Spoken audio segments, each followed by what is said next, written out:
Sunday routine of going to church and then going to brunch and then seeing Dad off to go speak today kind of got shut out the window.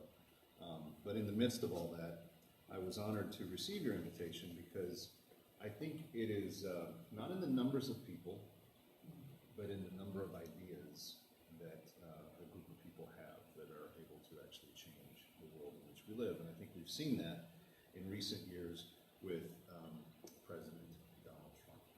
I'm just curious, who in the room voted for Trump in 2016?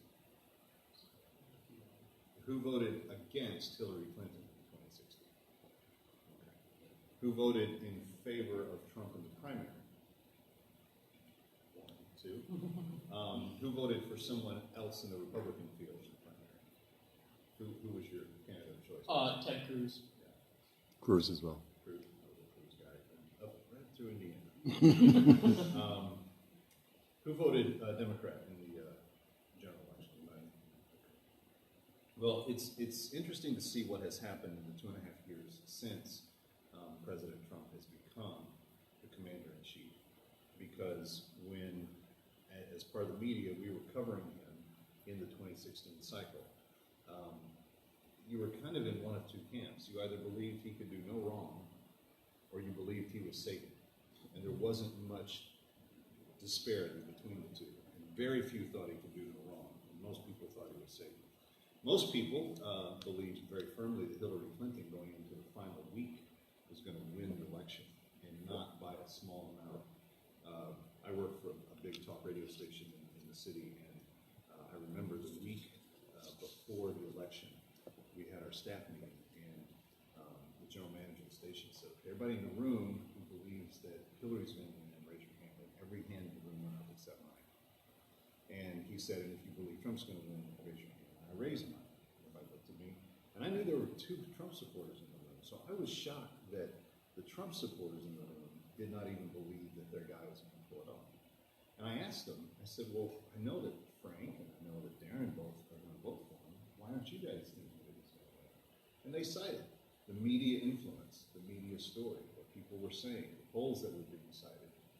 Every outlet was saying, this man cannot win. This man's a disaster. This man's going to take us down this horrible, terrible outcome. Well, at the end of the day, almost everything the media said was wrong. And what they didn't say, they probably didn't say on purpose, because it would have made them look foolish had they said it before the election as opposed to having to admit it afterwards. And we spent the last 2.5 years since with that same media establishment trying to do everything they can to absolutely shred the integrity and dignity of the man who was elected by 30 of our 50 states. Now, when you talk to people, they don't say that he won 30 to 50 states. They say he lost the popular vote. They say that he's not duly elected. They say that the Electoral College is a joke. They want to say and must say anything they can to continue to further the narrative that they could not have possibly been wrong in 2016. The truth is, if you take the state of California out of the election altogether, Trump wins the popular vote across the country overwhelmingly, and he still wins 30 states of the 49. California had an outsized Democratic victory that gave Hillary the popular vote right across the country. Now, why is any of that important? Well, we've survived the Mueller report. We've survived 2.5 years of what was supposed to be the end of the Western civilization as we know it, and we have survived to great prosperity. So now what do? Now that those same people who have not been able to get over this since 2015, and look, as a talk radio guy, I had to come to grips with the fact that my guy didn't get elected. But when I saw the option between Hillary Clinton and Donald Trump, it became a very binary choice for me. Continue the policies that we had for the previous 8 years that had choked all economic growth, that had sent entrepreneurial businesses underground, that had said, we're not interested in the expansion of American business. A president who had said those jobs are never coming back, to put up with a constant meme of how terrible America is, so that when he went overseas, he would have as one of his first priorities to apologize for what America had done in the past. These were all the signature traits of the 8 years leading up to Trump. And America had had enough. The media didn't figure that out. And the media is so progressive and so liberal, and they're so into their agenda, they could not stand for a Republican of any stripe, but much less one that was going to thoroughly bash and destroy and wreck the entire establishment that they had spent 8 years building. And we saw how that establishment was constructed. Bureaucrats throughout the FBI, the DOJ, other government entities that were there to do the will of the agenda, even beyond the life of the administration. But they thought they had the next administration. They thought Hillary would win. So they believed that all those people that they put in place were going to be able to continue with that agenda, subverting the will of the American people, subverting the agenda of the American people, and really ultimately subverting the success of the American people to the best degree possible. So what happened? Trump got elected. The establishment began to be dismantled. The wrecking ball has hit. And even when they threw the Mueller report and the investigation into the Russia conspiracy hoax at it, there was nothing that could be done about it from the establishment's viewpoint, because the facts ultimately ruled the day. This was not a man who had to run for president because he didn't have anything else to do. That was kind of Hillary's position. She doesn't have anything else to do. She dreamed from the time she was a little kid of being the president. And the fact that she never will be is probably going to haunt her to her dying day. But that's not America's problem. With Trump, he could have been doing any number of things, and in fact was. He was building skyscrapers in Moscow, opening new golf clubs in Scotland, and continuing to expand development across America. At the end of the day, he had plenty to do. And think about this for a second. When Trump became president, he was the first president that flew on a smaller plane after he got elected than the one he had before. He sleeps in a smaller bedroom now than he had before. He puts up with probably lesser quality of staff than he's able to hire and fire at will in the Trump Tower or at Mar-a-Lago, etc. This was a man who didn't stand to gain anything by being elected. And so for the press to say, well, this is what he was doing because he was trying to cash in the options of being the president. He didn't need to do that. Did you know he's lost over $2.5 billion of personal wealth since being elected? Most people don't know that. Did you know he's not taking a salary as president? And that every quarter when he has paid his $100,000 salary, he donates it back to a department of government that needs it. He's so far given it to Health and Human Services to help with the opioid crisis. He's given another quarter's worth of his salary to the Defense Department. He picks and chooses what he wants. It's what he can do. It's his. But he gives it back to the American people. So again, that brings us to today, and that brings us to last night. Did anybody see that rally in Green Bay last night? Get any bits of it on the news? Did you see extended news coverage of it on CNN or MSNBC? Did you see one major network cover anything of the Trump rally in Green Bay, Wisconsin? Someone got arrested, didn't they? No, that was at the NRA rally. That was at the NRA. Yeah, okay, they were talking about that instead. Yeah. No, last night in Green Bay, Wisconsin, at a place called the Resch Center, which is the biggest arena that Green Bay, Wisconsin has, they packed 10,000 plus people into the arena. The arena's owners say that if you configure it for its maximum seating for concerts, which then they can use the floor where they can't use it for basketball games, you can get 10,300 and change into the arena. The all-time record holder prior to Donald Trump was 10,414, previously held by Elton John. Last night, the owners of the Resch Center said, in a nonpartisan statement, it wasn't even close, the attendance that they had last night. That inside the arena, they probably had upwards of 12,000 people crammed in there. And outside were thousands of people who had to be turned away. What news outlet reported any of that enthusiasm for Donald Trump in the last 24 hours? None. A month ago, the president appeared in Grand Rapids, Michigan. Did you hear about that rally? He appeared to similar circumstances. An arena that seats about 14,000 on the inside, but on the outside, they had to make room on the lawn for 10,000 plus additional people who did not get to see one visual thing that was going on inside the arena. The only thing they had that was fed to them was the audio of what was going on the inside. And they sat on the lawn. There were pictures on social media. If you go back and Google Grand Rapids Rally, you'll find the pictures. But there's a whole hillside of a lawn that is covered with people sitting right next to each other, all orderly and composed, and not littering and destroying the place like they do at Coachella and some of those places. No, this is conservative people. They're getting together. They want to make their country great, and they're working together in that class. Well, why isn't the media reporting that he's packing out houses in not one but two Rust Belt states? Any idea? Because in 2016, they didn't report that he was packing out houses in Rust Belt states because they didn't want it to be true. Because if it was true, it meant the Democrats and those that were part of the establishment were in deep, deep trouble.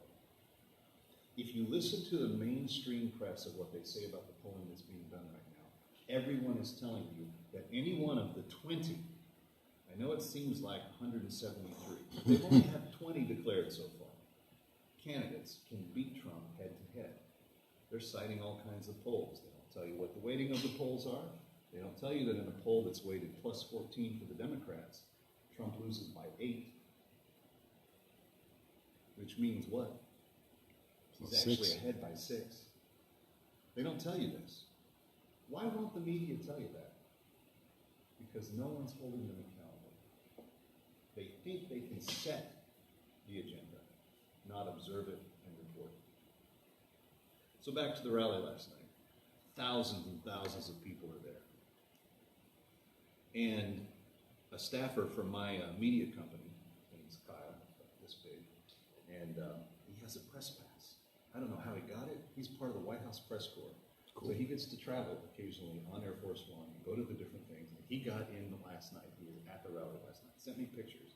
I was on the air. He sends me pictures in the middle of the show. Hey, look what I just found. And he's taking these panoramic shots of the thing stacked. Everybody's packed in as tight as can be.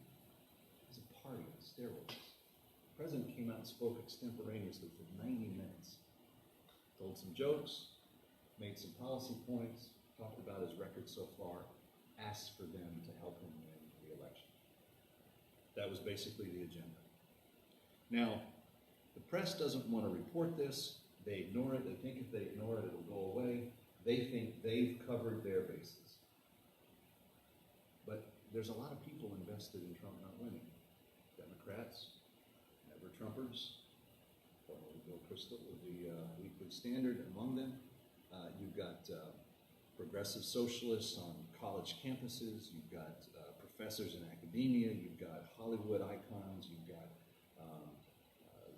chairmen of major committees in Congress that have only been in power since last November and never has such a short amount of time of being in power gone to people's heads in such a huge way. They are going to bring him down.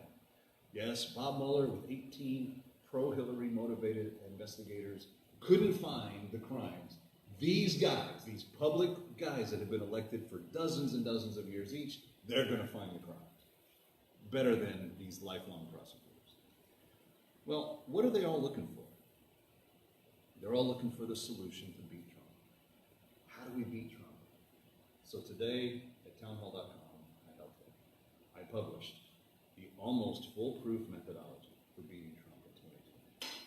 Anybody want to know the secret? I can't imagine. Here it is. Point number 1. Don't run a socialist as your nominee. Good point.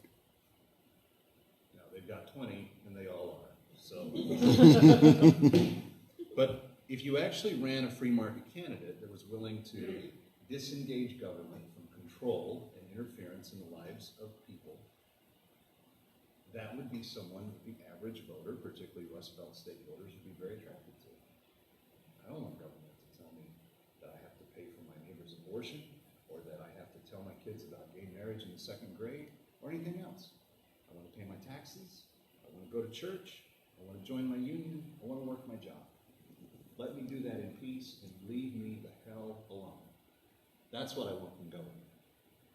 Socialists have a different idea. They think that all of society's wrongs are somehow my fault.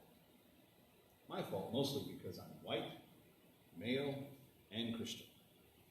If I wasn't any of those things, or better yet, if I was in some way an intersectional, transgendered black woman living in a white man's body who could then say I had been mistreated on about 5 different levels of prejudice, then I could be one of their crowned champions. But Beto O'Rourke already has the job, so it's already done. Nicely done. Rule number 1, don't run a socialist as your nominee. Second thing, if you want to beat Trump, don't endorse the Green New Deal. Mm-hmm. The Green New Deal is estimated to cost $93.6 trillion.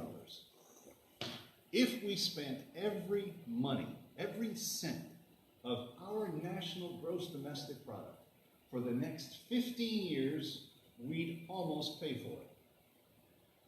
Of course, we don't get a military, no education, there's no entitlement programs, forget about welfare, Social Security, Medicaid, none of the rest of it, forget about health care. You can't do that. You do the new Green Deal, $93.6 trillion, 15 years of every cent we earn in the GDP. And if we accomplish it, we might be able to take a bus to Hawaii. That's what it will allow us to do. Sadly, every Democrat that's running for president didn't bother to read it, or if they did, they've got really poor reading skills. Or if that's not the case, then they're really stupid. I don't really care which of the 3 it is. It's a bad deal, and every one of them raced to a camera when Alexandria Ocasio-Cortez put it out, and they said, I endorse it. No, I endorse it more. No, I endorse it the most. Every single one of them. Regardless of what it does. And here's another thing. It's going to take us 15 years to pay it off. And Alexandria Ocasio-Cortez says that we have 12 years to save the planet. So why would we do something that's not going to save us in time anyway? Don't go with the Green New Deal. Okay, so what have we learned so far to beat Trump? Don't be a socialist. No Green New Deal. Here's a mind-boggling idea, and it's not typical in political science. But if you want to beat Trump, don't run around telling people you're going to reverse everything that he's done. This country's on the wrong track. Who thinks that? Well, everybody. Really? So you're going to take away all the new jobs that have been created. In the manufacturing sector alone, 400,000 plus manufacturing jobs now exist in America that didn't exist before he became president. Major manufacturers, cars, producers of appliances, other things, have pulled factories out of other countries and brought them back home, something he campaigned on. If we make the business environment right, those companies will come back home and offer our out-of-work, blue-collar workers in Ohio, Michigan, Pennsylvania, Wisconsin, and Minnesota jobs that they miss. Because again, the other guy, let me be clear, said those jobs are not coming back. And by the way, who was standing right there with him when he said it? Biden. Sleepy Joe. Sleepy, creepy, huggy, kissy, touchy, smell your hair, Joe Biden. Right there with him. It was the Obama-Biden policies that said those jobs are never coming back.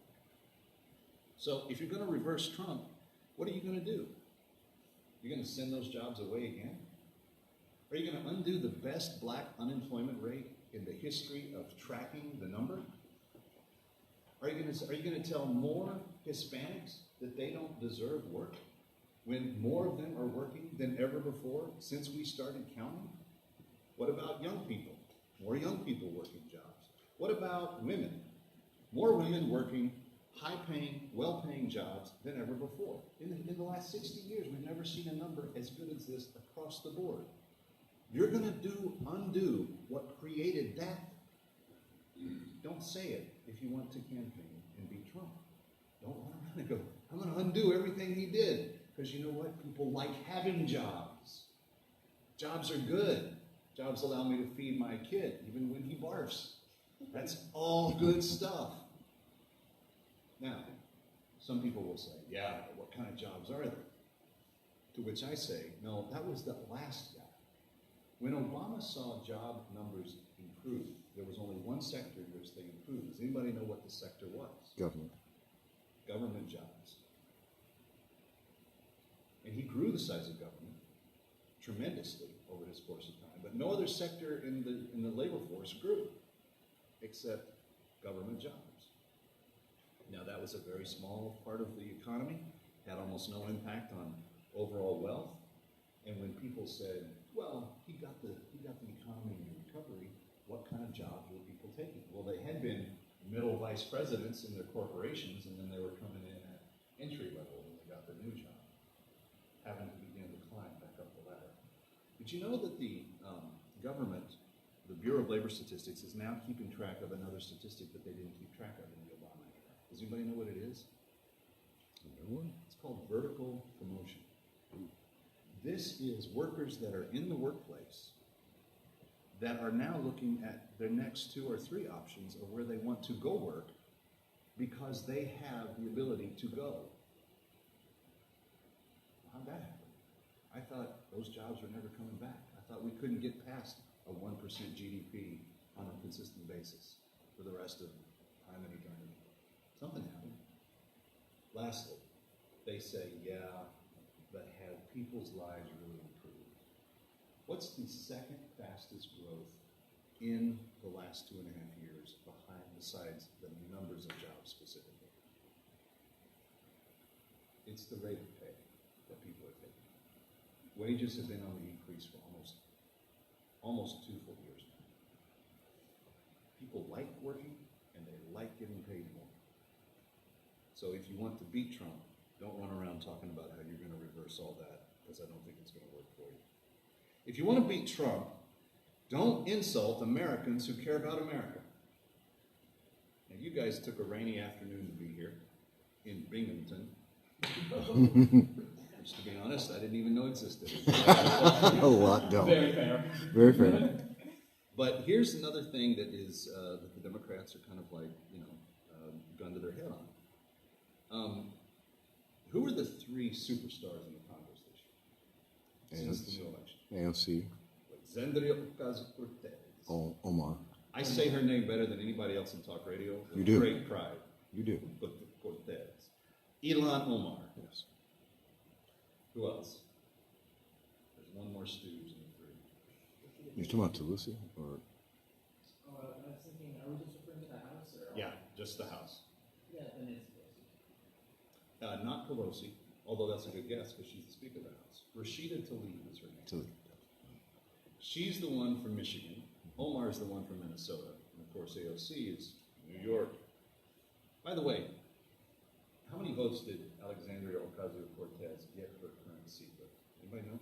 How many total votes were cast for AOC to become the second most followed political figure on Twitter? Wasn't it 14,000? Behind President Trump. She's only behind President Trump. 14,000, I thought. 11,000. This Bronx high school teenager, a few years ago, then bartender, then dancer evidently on top of the roof. She got 11,000 people to cast a vote in a fairly sleepy district to put her in Congress. The amount of influence that she leverages is insane. And it's actually got people scared. The reason Nancy Pelosi and Steny Hoyer and the leadership in the House don't know what to do with her is because they're afraid that she'll say something about them on Twitter. She trails Trump as the second most popular politician on Twitter, and she has an operation that is serious. I tell my colleagues, don't underestimate her.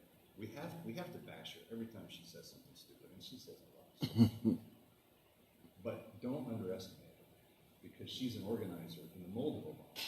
She's able to generate response. She's able to do Twitter swells that go and attack people, and they literally want to jump off a building when they're done with all of the response that she's able to generate. She's a dangerous person. We should not underestimate her, but never has someone had so much power with so few people actually voting for her. hoping that we are able to run somebody in either party, in any party, that can give her a run for her money in 2020, but we'll have to see. I don't know if people are going to want to primary. But here's the thing. Those three, Tlaib, Omar, and Ocasio-Cortez, do you know who, if they had a fourth person that they could say was their homie? Do you know the name Linda Sarsour? Yes. She's basically an avowed terrorist, but she's running around in America absolutely free. She has called for the public genital mutilation of women who disagree with Sharia law. She has actually said that if Muslim women did not follow the law, that they should be stoned. She has fought and defended the Muslim Brotherhood publicly and in court. She defends groups like the Council for Islamic American Relations, CARE, on a regular basis. And she is an advisor to Ilhan Omar, Rashida Tlaib, and Alexandria Ocasio-Cortez. Ilhan Omar in Minnesota, besides the issue of having been briefly married to her brother for a period of years, to commit fraud against the immigration system in America, has also made quite a name for herself in Congress. She has said some of the most rabidly anti-Semitic things that has ever been said publicly. And she is known for a few other things. She has actually begged courts for leniency for people that joined ISIS and wanted to come home. She represents a district in Minnesota that is basically a repository that President Obama said, when we take Muslim refugees from Somalia, we're going to put them all in this one district. So there are more than 70,000 Somali Muslims that have been transferred there since immigrating only a few years ago. It's not surprising that someone of her status would be elected to Congress, but she is a dangerous person in that she believes that fundamentally it's her job to side against America in almost every debate that she puts in. If you'll notice the people she defends and the people she opposes, it's always us and them, and her us doesn't look like America. It looks like Sharia law. Rashida Tlaib is the same way. She actually, on election night in Michigan, when she had won her race, donned the Palestinian Authority garb to wear in celebration. We have some dangerous radicals that disguise themselves as Democrats that are running the Democratic Party in the House right now. Nancy Pelosi doesn't know how to handle them. They don't really know what to do. Just this weekend, Alexandria Ocasio-Cortez, the gift that keeps on giving, actually held a golf tournament, which she did not tell the people that participated that the proceeds would be used for her re-election campaign. When you're lying to the people that support you, you've got some real issues. I'm just saying. You want to beat Trump? Don't be people that insult America. Be people that defend America. Here's another one. Don't promise to tear down the wall. Beto O'Rourke, standing in El Paso, looking at the, asked on camera, if you believe that we shouldn't build the wall, do you believe we should tear down the wall that's already there? Yep, yes, I absolutely do. Anybody that doesn't think that we don't have an immigration issue has not been watching any of the news headlines that the networks actually do report. We have another caravan headed to our southern border. It's more than 12,000 people. In February, there were 70,000 people that crossed illegally. Since the beginning of the year, more than 200,000 people have crossed the border. That's more than we've had in some years. There are left-wing activists in America that are incentivizing this. There are people funding it. I don't know how they're getting the big semi-trucks to transport large groups of them from one section to another, but they're making incredibly fast progress for people that are on foot, supposedly. It is really quite amazing. But don't promise to tear down the wall. If you want to beat Trump, stay away from the wall or tell people you're going to build a wall. But don't promise to tear it down. Now, my good friend Kristen B. Tate, who writes for The Hill, and you should write her name down because you need to read her books. She's libertarian. She writes primarily on tax policy and finds hidden taxes in the stuff that you pay for. Her most recent book was called How Do I Tax Thee? And it's basically the American Taxpayer's Guide to every way that you're getting screwed. And you're getting screwed in many different ways that you don't even know about. From your cable bill to your water bill to a ton of other places that you never even thought to look. There are additional taxes that are being added by municipalities, states, and the government all the time. She calls them out, she identifies them, she gives you methodologies for fighting back. But you should read her. Anyway, her last column last week in The Hill, she actually looked at the actual cost of illegal immigration. How many of you have heard somebody say, we shouldn't go tough on illegal immigrants because they pay taxes? When they come to the U.S., they pay taxes. Has anybody heard that argument? Yes. They're good people. They pay taxes. Anybody have any idea of what they paid in the way of taxes in 2018? 50 billion. How much? 50. No, less than that. More than that. 19 billion was what illegal immigrants paid. Now that sounds pretty good, right? So if they're paying 19 billion towards taxes, maybe they should get services, right? Maybe they should have something, because they're paying taxes and Americans aren't doing those jobs, and so they're at least being honest, and they're Americans that don't pay their taxes, so hey, there's at least a trace of logic that goes through that argument, right? Until you understand that in 2018, according to Kristen's research, they actually cost $116 billion in services. Several hospitals in Southern California had to close. A couple of school districts have had to. There are costs upon costs upon costs. And as these people keep coming across the border, look, America is a friendly and welcoming place. We have an orderly immigration system. That's why we have that system, so that we can be welcoming and bring people in. But right now, we're not getting any cash flow positive. We're actually upside down, 97 billion on last fiscal year, on how much illegal immigration cost us as a country. Don't promise to tear down the wall. Okay, if you want to beat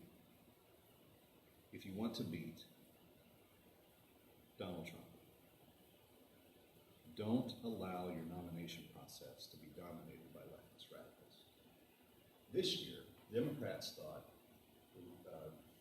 California's a really big state, man.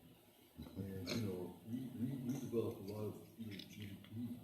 And we always get screwed because we're like way down in the pack. And people have been to Iowa and New Hampshire and Florida. And then they had Super Tuesday in South Carolina and all that stuff before they even say the word California. So what do we get to do? So Democrats decided this year, let's move California up into the first 3 races of the primary season.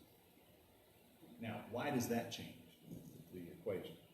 Well, when Clinton and Obama ran for president, they were able to go to church in Iowa on Sunday morning. Yeah, I go to church. That's where all the cute girls are. Let me be clear. I was raised going to church. But they can do that in Iowa, because the people in Iowa go to church.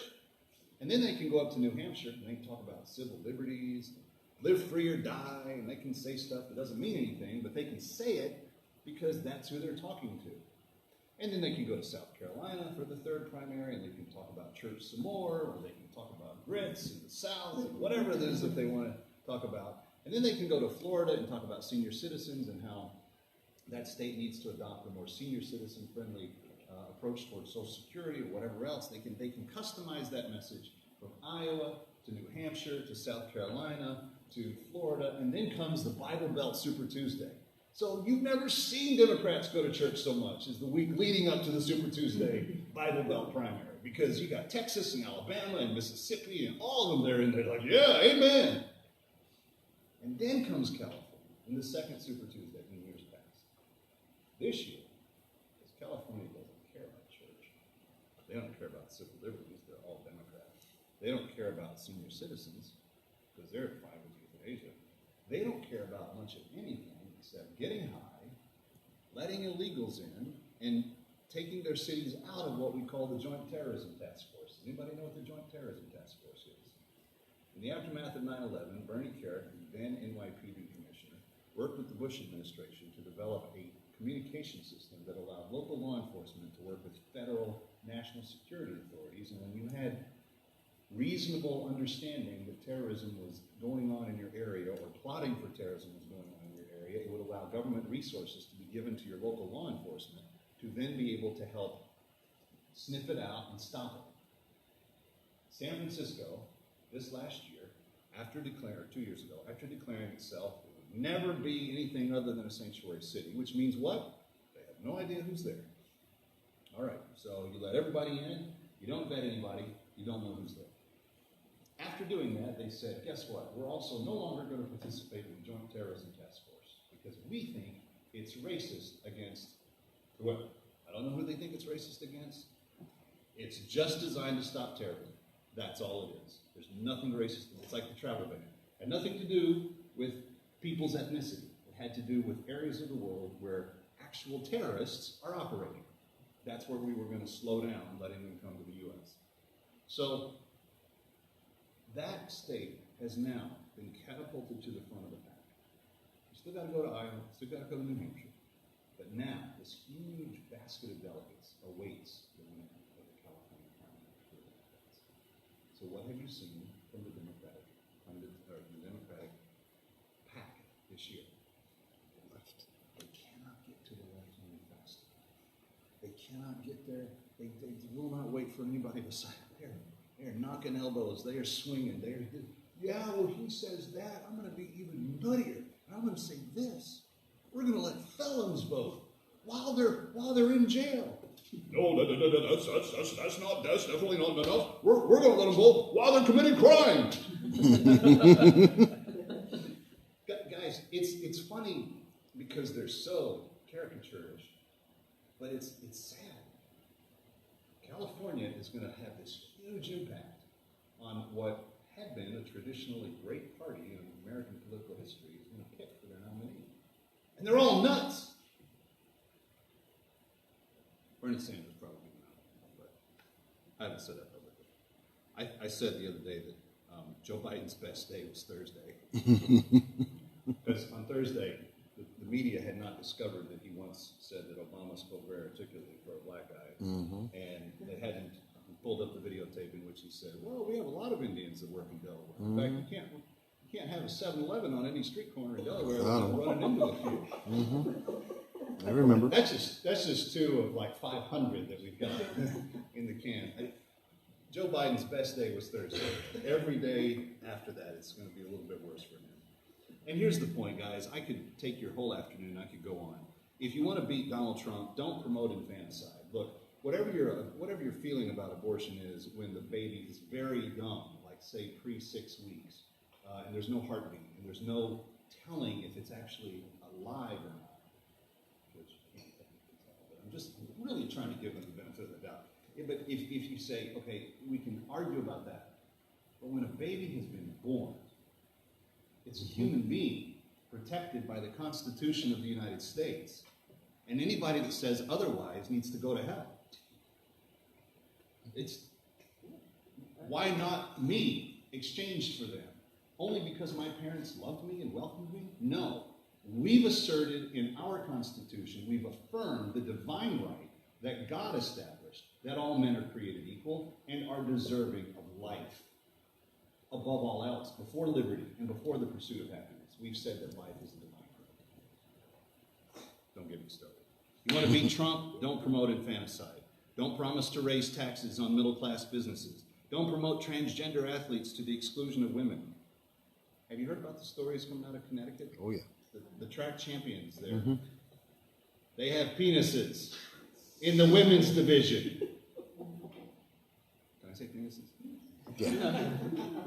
But they do. They're biological men. And they won the gold medal at the high school track meet in the women's division. Where's the National Organization for Women on this issue? Where's the feminists marching in the streets, burning down buildings, saying, hell no, we're not taking it anymore? Why have they gone quiet? What is it that the feminist movement feels like it owes to the left? Because they're not helping women, they're pushing them backwards again, making room for confused men. Men that don't even have the stones to cut them off. You want to beat Trump? Don't promote infanticide. Don't raise taxes. Don't promote transgenderism at the cost of actual equal rights. Don't punish people of faith. Don't say just because you're a church-going person, you're in some way some idiot, illegitimate,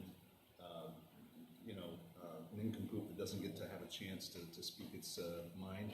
We were established by people that observed all variances of faith.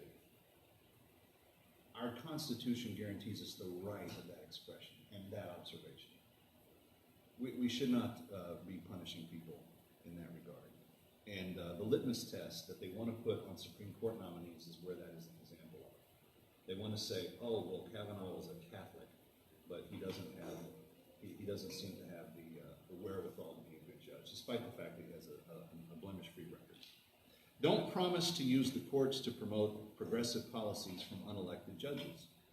And that's what all the Democrats want to do. They want to take the Supreme Court back. They want to change the Supreme Court. They want to add more seats to it so that they can keep evening out the score and getting the advantage. Don't do that. American people elected Donald Trump. He has delivered 2 amazing Supreme Court justices that are Antonin Scalia quality in terms of their jurisprudence. And at the end of the day, he has done much more than that because he's put over 200 highly qualified judges of those same types of backgrounds on all of the appellate and the circuit court levels. Our courts are good for a long time to go. Don't undo that progress. Don't be beholden to left-wing lobbyists. George Soros, you want to beat Trump? That's just not a good look. Oh yeah, let's champion Soros's ideas. And don't support anti-Semitic members of your own party. Israel is a great friend of the United States. They deserve our respect. They deserve to have our embassy where they call their capital. This president thought that a long time ago. Every president that's been elected in my lifetime has promised to do something about it. This president has the audacity to actually keep his promises, which is very hard for Washington, D.C. to take, because they usually choke on their promises, and then they explain why they weren't able to keep them. This is also what you get when you get a private sector president. See, a businessman that has had to work primarily in construction projects most of his life understands that there's 3 things that rule his business. Doing the project on time, to the client's demand, and within budget. Nothing in Washington, D.C. has ever been run that way. Budget. You got the taxpayers, dude. They're like the eternal funnel of money. No. Within budget, to the client's demand. Who's the client? We're the people. He's our servant. He's there to do our business. He actually runs the country that way, and that's a huge benefit. In other words, if you want to beat Donald Trump, be a rational candidate. Be motivated about what's best for the welfare of the taxpayer. Work 18 hours a day. From the time you wake up until the time you go to bed and sleep very little, work that entire time to make America better. If you want to beat Donald Trump, you have to pull for the complete success of America and everything you do. But here's why the Democrats can't beat Trump. Because they're not capable of doing these things. They get in their own way. And let's be really honest. Even if they did them all, Trump would still beat them. And you know how you know? Because he's done more in 2.5 years than Joe Biden did in 6 terms as a United States Senator and 8 years as United States Vice President. For the welfare of the American people, Donald Trump's done more in 2.5 years than the guy that wants to be his opponent has done in over 40 years of public salary-taking service.